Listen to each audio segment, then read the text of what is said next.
Hello guys, iyi ni Tukugezaho TV nkuko mumenyereye kuri micro muri kumwe na Lucky ndakiyengurukiye nkuko bisanzwe kuri kamera muri kumwe na Tukugezaho Pasha. Kandi ino channel niwe musanzwe mubizi twari dushitse rero tuje dutunguye stari akomeye cyane bamwita Joroboy. Aha twari tugeze neza na neza ku rugo iwiwe, murabona ukuntu hameze harashagije n'ahantu hateye igomwe cyane. Dusanzeho abakozi bariko barakora, yaramaze igihe ariko aravugurura inzu yiwe, murabona amarangi bariko barasiga, abakozi biwe bari mu kazi kose nkuko bisanzwe. Nagomba ndababwire rero yuko Joroboy ari umuntu akomeye cyane, no DJ arapromotinga abaririmbyi bafise impano zitandukanye, abantu baba bafise amapate atandukanye, abantu baba bafise n'ibintu by'ibirori bitandukanye, arapromotinga cyane kandi no DJ akomeye cyane. Nkuko bisanzwe rero twagomba twinjire turabe nyimba Joroboy by'ukuri aho batubwiye kumuhana iwiwe yuko dushobora kuhamusanga nkuko babitwemereye. Ndabona akazi kameze neza cyane, abakozi ndabona baba babitunganije neza cyane, ndabona jardin ngaha iteye igomwe, ndabona indavyo ziteye ikiye ewana kabisa, indavyo za hano ziteye igomwe cyane. Abakunzi ba Tukugezaho TV twahageze kwa Joroboy. Bro, Joroboy arahari ngaha? Reka barambariye yuko hari Joroboy, reka turabe yuko dushobora kumubona. Arakaze, sindabizi ko ashobora kutwemerera umwanya. Body Joroboy man. Twahageze kandi wihangane kuba tugutunguye. Okay, ni Tukugezaho TV twongeye kugendera. Okay, uyu mutipe bamwita Joroboy, murabona ko aberewe cyane, ndabona yapendeje sinzi ari kuja. Ese man Joroboy uri kuja he man? Cyane ngiye mu ka birthday kuntu bari bamaye plan nangiye gucuranga nyina ahantu tu. Warugiye gucuranga, ndabona waberewe kuva ku nkweto ku pantaro, ese nje ndabona uraberewe cyane. None se man ko twari dukeneye yuko ushobora kuduha umwanya mutoya tukaganira. Abafanzi ba Tukugezaho TV baradutumye umuntu bita Joroboy kugira ngo bamenye Joroboy ni muntu ki, Joroboy abayeho gute. Sinzi yuko ushobora kuduhereza umwanya. Okay, kuba nambaye neza reka aricyo meraho. Byose ni next level show. Nambaye neza ikintu cya musaza bayanyambitse. Noneho okay, nandi kugenda ariko naribi. Nareba nkabona wambwiye nokabona yagukorera nka wari umuhereza. Ako nafite ndi gahunda nari ngiye kujya. Wenda ushobora kuduha nk'isaha kubera twari tugushaka cyane, hariho ibibazo byinshi tugomba kukubaza, sinzi ko ushobora kubidukorera. Bitewe n'isaha yaragiye kujya abunda ntabwo ari iminota nka 50. Naribi Joroboy araduhaye amahirwe y'iminota 50, reka tuyakorere ko turabe yuko Joroboy abafanzi bacu boreka kudukomera induru. Joroboy ari hehe? Joroboy turashaka kubona bishasha byiwe. Joroboy ashobora kuba ari karanategurana bishasha, abafanzi bacu barabikeneye cyane. Joroboy urakoze karibu kwa Joroboy. Turi kwinjira kwa Joroboy, mu rugo kwa Joroboy. Ndi kubona kwa Joroboy hanteye nubwo bakwinjira. Kwa Joroboy na ahantu hakaze cyane, ndi kubona ari ahantu hasayangana cyane.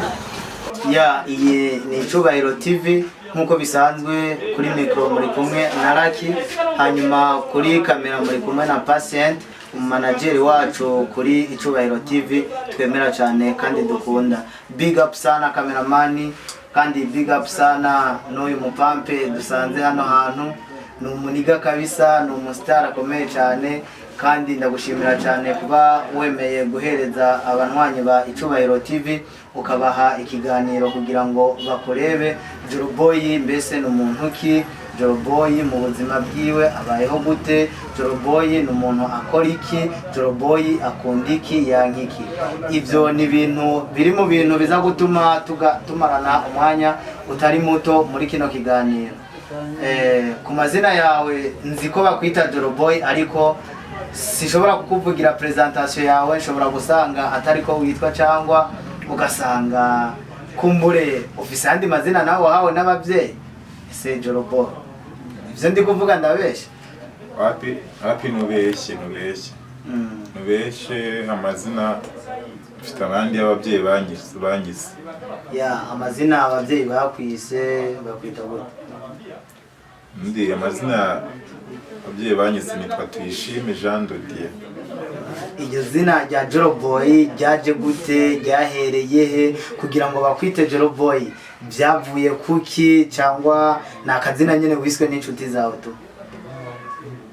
Izina Joroboy undi narikuye ku muhanzi w'umu Nigeria yitwa Wizkid.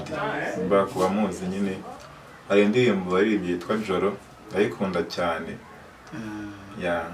Iyo ndirimbo urayizi, waramaze no kuyishyira mu mutwe wawe, urashobora kutubwira basi n'akarofe kamwe kayo k'iyo ndirimbo kugira ngo n'abatayizi abanwanyi ba Icubahiro TV bashobore kuyumva iyo ndirimbo yavuye mu iryo zina ryawe?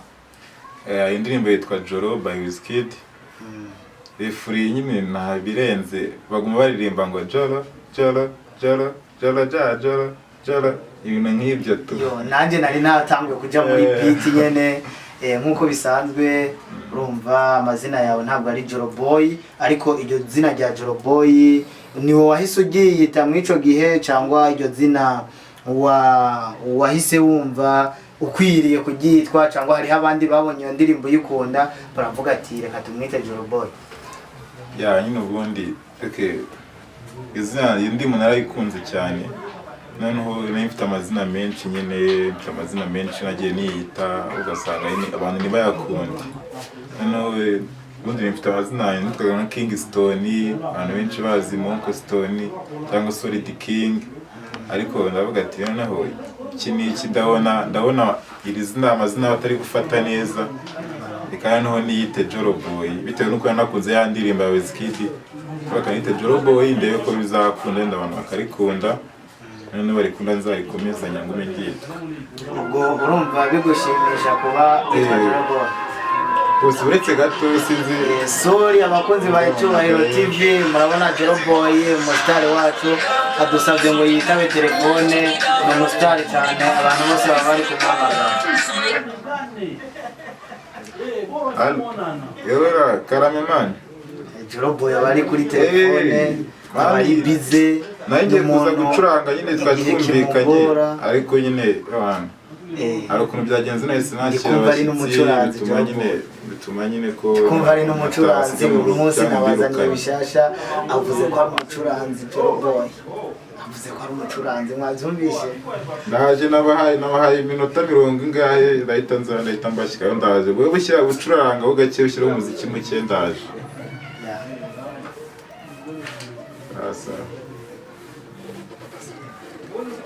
Okay, thank you. Ndabona ukoresheje n'umwanya muto. Nagira ndakubaze Joroboy, kubera iki wambaye gutya ukabegwa cyane? Iyo pate nyambari yawe cyangwa ufitemo ikiraka ugiye gukora? Ako dutangira nakubwiye nangiye gucuranga ubu ngiye muri pate, ngiye gucuranga mu ngiye mu kazi, bafite kugenda nambaye neza, kwako kugira ngo ibintu bigaragare neza, wenda kwako ncuranga ngiye mu kazi tuwe ntabwo ajya ku kazi usa nabi. Joroboy, urumva uburiswaga mu kazi kawe, ndakeka ni nayo mpamvu abantu benshi baba bagukunda, abantu benshi baba bifuza kumenya Joroboy ni iki, kubera ko bagukunda, bakubona uri swaga, bakubona uri smart everyday. Nagira ngo ndakubaze niko wamuri, cyangwa se ibyo ngibyo bikora mu gihe ugiye mu kazi kawe ka misi yose, cyangwa ukabikora mu gihe ugiye nko muri pate bisanzwe? Urumva nyine buri gihe n'igihe cyacyo. Niyo ndi mu rugo usanga mani yambara imyenda isanzwe, ariko ngiye nk'ahantu mu gapate cyangwa mu ngiye nko gucuranga ahantu, nibwo nambara neza, turavuga ati ndakanambare kano gakweto ngiye gucuranga nsa neza. Joroboy uraberewe, sino bigarukaho. Abafanzi ba Icubahiro TV bakomeje kutubaza ese Joroboy twamubona gute? Abafanzi bacu baripfuza kumenya uyu mustari bagendeye ni muntu ki, akora iki, abayeho gute, ibintu nk'ibyo. Ese Joroboy watubariye yuko wari ugiye gucuranga mu buzima bwawe bwa misi yose, nako kazi konyene usanzwe ukora? hafi ntabwo ncuranga gusa mfite n'ibindi nkora biri mu mafaranga ku ruhande. Ubundi urebye ndandaza n'ibintu za electronique, akazi ka electronique. Joroboy ntabwo atunzwe n'umwuga w'ubu DJ gusa, ahubwo afise n'ibintu bya electronique muri shop iwiwe. Eske Joroboy ibyo bintu bya electronique gusa nibyo ukorana n'ubu DJ bwawe cyangwa urafise utundi tuntu ukora ku ruhande? Kuko ndabona umenga uburyo bukeye ibyo bintu nibyo gutunga gusa. Hari icyo ushobora kubwira abafanzi ba Icubahiro TV? Urebye ntabwo si ukuvuga ngo nkora electronique gusa cyangwa no gucuranga mu birori iki, ahubwo nyine ndi n'umuririmbyi buriya no kuririmba nabwo bijya bimpa agafaranga gakeya. Ndi umuririmbyi, hari indirimbo mba mfite, hari aho usanga wenda habaye nk'ikirori ugasanga wenda abantu kujya kuririmba, ugasanga twa dufaranga bambaye ndatwinjije, cyangwa nawe bagiye gucuranga ugasanga nabwo twa dufaranga natwo tugira akamaro, dukoresha ibindi bintu, na ka kaduka ugasanga nyine karangiriza amafaranga, nyine gutyo tubuzima bugakomeza. Joroboy, urumva abafanzi ba Icubahiro TV, Joroboy ni umuntu akomeye cyane, ntakora akazi kamwe. Ushobora gusanga ari kuririmba, ushobora gusanga ariko aracuraranga, afise n'iduka rya electronique. Murumva kugira ngo abari smart gutya ni mitahe, kandi urumva yuko abikorera ntaryama. Abafanzi ba Icubahiro TV arashobora kwibaza ati eske Joroboy n'umuntu yoba afise umufasha mu rugo iwe cyangwa aracari single?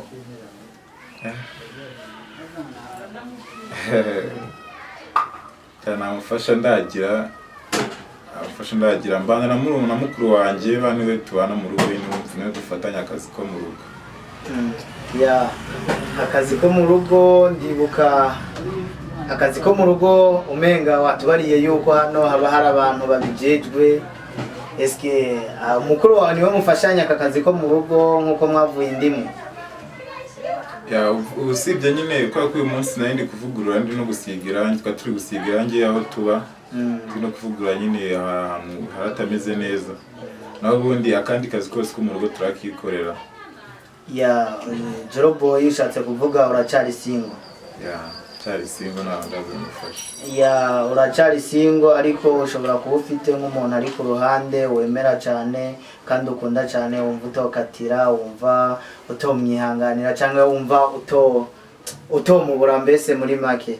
None Joroboy, ushobora kuba ufise umukunzi cyangwa uri single uracari ko ararondera? Nkuko mubizi buriya nyine ntabwo wabaho nta muntu wenda kurashinga umuntu nko twita kurashinga mu Cyongereza, ugasanga nyine ufite umuntu ukunda ariko nyine ubona ko hari ikibura wenda nk'igihe kitaragera, cyangwa nta kuntu wabigenza, nyine ibintu nk'ibyo tu. Cyangwa ugasanga nanjye mfite nk'abantu baba bankunda, nyine byabura tu. Gusa nyine nta musheri ufite, mfite umusheri ngo namushyira mu mago, hapi ntiharagera, ntabwo haragera igihe, ntabwo kiragera kwera. Joroboy, birazwi cyane ufite abadada benshi bakwemera, bagupfiriye kandi bakwipfuza. Joroboy, ushobora kuba waramaze guhitamo mw'abo badada ukavuga ati umwereka ndamushyire ku ruhande rwanje, abandi nabo babe barasubira inyuma, cyangwa ukomeza bose ubaha icyizere yuko muzoshobora kubana? Urebye ukuntu bimeze, yego nyine abadada baba bahari, ariko si ukuvuga ngo tuba dukundana. Bafite babadada bandi nyine bamba hafi, ushaka kungira inama ndi mu kibazo, cyangwa nyine akamfasha nyine ibintu nk'ibyo tu. Ariko si ukuvuga ngo ni umusheri ngo nzamushyira mu mago, hapi ibyo ntabwo ndabitekereza kweri. Bivuze ngo Joroboy aracyashakisha, ntabwo arabona uwo gushyira mu mago. Abafanzi ba Icubahiro TV, niba harimo umukunda komereza ngaho nyene. Joroboy ntabwo arashaka. Joroboy ni umusingo. Ushobora kuzogira ayo mahirwe Joroboy ukamutahira, kuko Joroboy ndabona ni umuntu akomeye cyane. Murabona bitewe n'ubuzi bwiwe buramwinziriza. Joroboy, ndashaka kukubaza mu mutekano, ndabona yuko Joroboy ndakubona kandi watubariye yuko uturanye na mukuru wawe. nashaka kukubaza eske Joroboy wewe munda ya mama wawe mwavutse muri abana bangahe, ufite abavyeyi cyangwa uri kumwe na mukuru wawe wenyine? Ya urebye ngenda cyafite abavyeyi bose, mu rugo munda ya mama na papa tuvuka turi abana barindwi. Noneho njyewe ndo wa kane. Ya Joroboy ntabwo ari single, ntabwo aracari single nako sorry, ariko Joroboy ndabona umwanya waduhaye uri kugana ku musozo. Nagira ndakubaze Joroboy, mu kazi kawe ukora ka misi yose ndumva sakazi kamwe n'ubuzi bwishi, urashobora kubwira abafanzi ba Icubahiro TV ndetse n'abafanzi bawe aho bari hose ingorane ushobora guhura nazo, ukunze guhura nazo mu kazi kawe? Yeah, of course. Ingorane nizabo ntago zabura mu kazi. Buri kazi kose bangana mu challenge, iyo bita challenge mu cyongereza. Urumva nk'umuziki namereye ku muziki kuririmba, kenshi usanga nyine ibintu by'umuziki usanga biragoye sana, ugasanga promotion ni nkeya cyane, n'amafaranga ugasanga nayo ntago aboneka sana bitewe n'ukuntu numvishe imyuka nkora kandi nyirabwo nyiri kuzamuka, ugasanga nyine amafaranga ni make, ugasanga ndangoze nk'umuziki aho ugasanga ntabwo ndakora video, nkakora n'undi wa kabiri ugasanga nta video ufite, urumva birabikomeye. Noneho n'ibintu by'ubu DJ nabwo nyine bya gucuranga ahantu bya bimvuna cyane, ugasanga n'ahandi usanga nyine bataranyishyura neza cyane nk'uko nabambishaka, cyangwa ugasanga nta n'ibikoresho mba mfite wenda byanjye, cyangwa ugasanga ngiye gucuranga nk'ahantu usanga ahandi nagiye gucuranga bya byuma nimeze neza, ugasanga biguma byikata, ahandi usanga n'abantu baje mu cyo kirori bavuga ati uriya mu DJ ntabwo ari sawa bitewe na bya byuma bya babandi kandi atari ngewe. Turumva mu kazi kawe urashobora kuba ufise ivyo bibazo, none usaba iki abafanzi bawe cyangwa abakumva wowe Joroboy? Mbese dusubiye inyuma gato, akazi kawe k'umuziki no gucuraranga ubimazemo ikiringo kingana gute, wabitanguye ryari, mbese nk'ukuririmba byakujemo gute kugira ngo ubitangure? Urebye ntabwo ndi mukuru muri aka kazi, nibwo ndi kuza byumva nyine. Imyaka 2 ishize nibwo byanje mubona mbanye ko nkwiye nanjye gukora ikintu kizima, numva ko nabitewe n'ukuntu nakunda umuziki, numva ko nta kindi kintu kinshimisha, navuga se wajya nicurangira nanjye nkashimisha abantu, nkabageza ku wa muziki mwiza bitewe n'ukuntu nyine nkunda umuziki. Cyane nanjye ndavuga ati se kurumva abandi baririmba uturirimbo twiza, nanjye bagerageza nkakora akaririmbo nkareba ko bagakunda nk'uko nanjye nkunda za ndirimbo z'abandi. Ikiganiro cyacu nababariye abafanzi ba Icubahiro TV kiri kugana ku musozo, ariko Joroboy narifise akabazo ngomba kumubaza. Numvise ngo araririmba ariko indirimbo ziwe abafanzi dushobora kuba tutazizi, tukaba tumuzi ko uwo mwuga wo kucuraranga gusa, ariko yatubariye yuko aririmba. Joroboy ufise izihe ndirimbo, ni zingahe? Urashobora kutubwira n'amatitre yazo? Mfite indirimbo 3, ya mbere ni Shake, ya kabiri ni Down, ya gatatu ni Sunika. Zishaka wazisanga kuri account yanjye DJ Joroboy, baro n'ama mix yanjye. DJ Joroboy urashobora gusezera abafanzi ba Icubahiro TV kubera umwanya uragiye. Ndakomeza gushimira abantu bose bamfollowing, abafanizi banje, big up, kandi ndabasezeranya n'ukuri sinzabatenguha. Please muzamfashe mugume mumfollowinga, n'ibindi byo nakoze ndacyari gukora, ntabwo nacitse intege. Ndacyari gukora. Mwongera ngashimira abantu banyambitse, hari shop yanyambitse yitwa Next Level Shop, y'umutipe yitwa Baby Star cyangwa Emery, kandi ndamushimira cyane. Ashimira n'ababyeyi banjye bansapotinga buri munsi, baguma bamfitemo icyizere, bumva ko nyine nabikora byose nkashobora kubikora mfite n'imbaraga. Mwongera ngashimira umuntu wamfise tuno tuboro, urabona ko bimeze neza, ndamushimira cyane aho ari hose. nazanayibona kweri banamenye ko nashimye ya kandi nashimira namwe Icyubahiro TV ko wamwemeye kuza kunsura mukambaza ibintu ndabashimira cyane kweri muri kumwamfashije nawe musi be happy banyita happy lucky ayose n'amazina Mr. Lucky nawe ewana ubaho niko tugomba ikinyarwanda nuko mwana naje ndateye isari nawe cameraman uri ngaho ewana Icyubahiro cyinshi kweri akoze cyane abafanzi ba Icyubahiro TV twongeye kubasezera twari kumwe na Joroboy mwavyumvise big up sana kubita ko like sharing hariya urangije ukubite kuri kariya kantu kameze nk'agakengeri kavuga ngo dirindiri ubundi dukomeze twivyibuhira na hejo ubutaha kuko ndafise ikiganiro n'abandi baniga mudashobora kumenya ejo ni surprise bye bye ndabakunda cyane mwa